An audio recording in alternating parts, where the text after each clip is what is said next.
जन्म हुआ था उस समय तुम्हारा नाम था कृष्ण और ये वसुदेव सुतवा नाम के प्रजापति थे। तुम दोनों के हृदय बड़े ही शुद्ध थे। जब ब्रह्मा जी ने तुम दोनों को संतान उत्पन्न करने की आज्ञा दी तब तुम लोगों ने इंद्रियों का दमन करके उत्कृष्ट तपस्या की। तुम दोनों ने वर्षा, वायु, घाम, शीत, उष्ण आदि काल के विभिन्न गुणों का सहन किया और प्राणायाम के द्वारा अपने मन के मल धो डाले। तुम दोनों कभी सूखे पत्ते खा लेते और कभी हवा पीकर रह जाते। तुम्हारा चित्त बड़ा शांत था। इस प्रकार तुम लोगों ने मुझसे अभीष्ट वस्तु प्राप्त करने की इच्छा से मेरी आराधना की।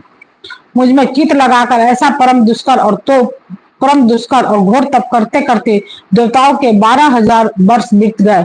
इस पुण्यमयी देवी उस समय मैं तुम दोनों पर प्रसन्न हुआ, क्योंकि तुम दोनों ने तपस्या, श्रद्धा, प्रेममयी भक्ति से अपने हृदय में नित्य निरंतर मेरी भावना की थी।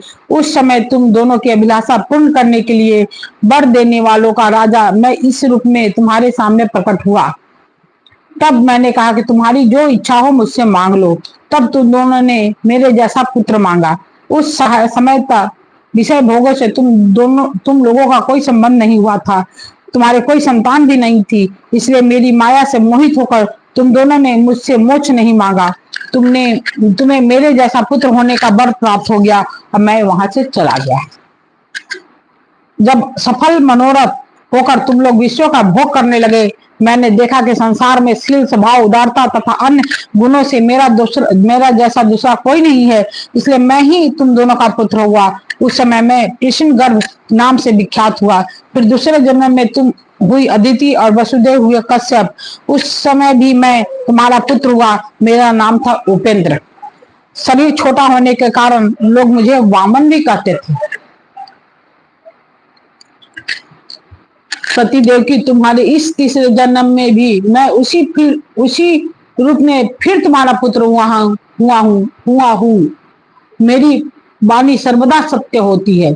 मैंने तुम्हें अपना यह रूप इसलिए दिखला दिया कि तुम मेरे पूर्व अवतारों का स्मरण हो जाए। यदि मैं ऐसा नहीं करता तो केवल मनुष्य शरीर से मेरे अवतार की पहचान नहीं हो पाती। तुम दोनों मेरे प्रति पुत्र भाव या निरंतर ब्रह्म भाव रखना। इस प्रकार वात्सल्य, स्नेह और चिंतन के द्वारा तुम्हें मेरे परम पद की प्राप्ति होगी।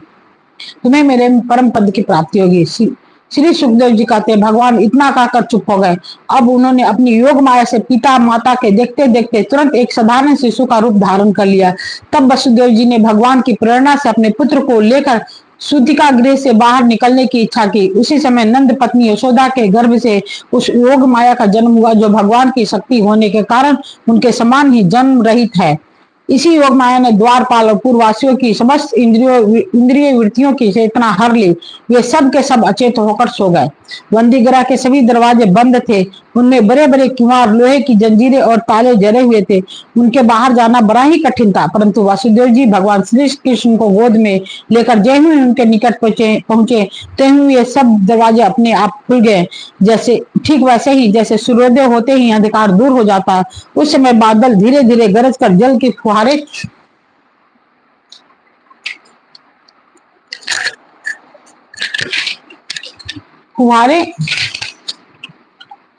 छोड़ रहे थे।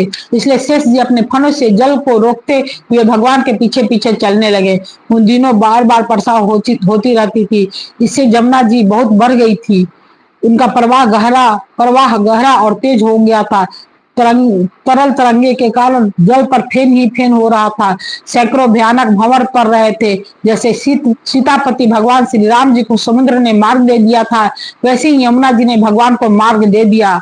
वसुदेव जी ने नंद बाबा के गोकुल में जाकर देखा कि सब के सब गोप नींद से अचेत पड़े हुए हैं। उन्हें अपने पुत्र को यशोदा जी के सैया पर सुला दिया और उनकी नवजात कन्या लेके वे बंदीगृह में लौट आए।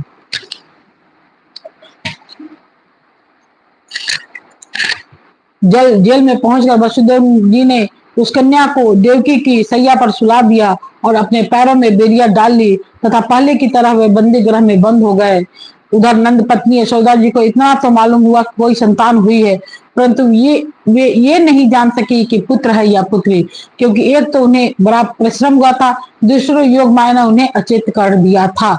इति श्रीमद् भागवते महापुराणे परमहंस्याम संहितायां 10 स्कंदे पूर्वाधे कृष्ण जनामी तृतीयो अध्याय।